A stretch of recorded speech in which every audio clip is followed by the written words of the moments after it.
Puluhan warga desa Kota Baru, Kecamatan Penukal Utara, Kabupaten Penukal Abab, Lematang Ilir, mendatangi kantor DPRD Pali menuntut para wakil rakyat mengawasi serta menindaklanjuti tidak meratanya pembagian mulai dari bansos, BLT dana desa, dan ketidaktransparan sehingga dinilai tidak tepat sasaran.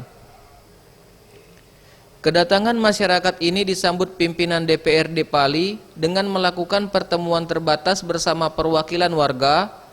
Salah seorang warga desa Kota Baru, Mawarni, mengeluhkan tidak menerima BLT dana desa COVID-19 dan dia juga menilai pembagian PKH maupun sembako hanya diberikan kepada orang yang sama. Minta bantuan itu Kak.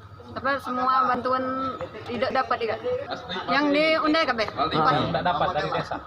Yang udah tahu menyentuh yang diundai kami Kak 45. Yang menerima.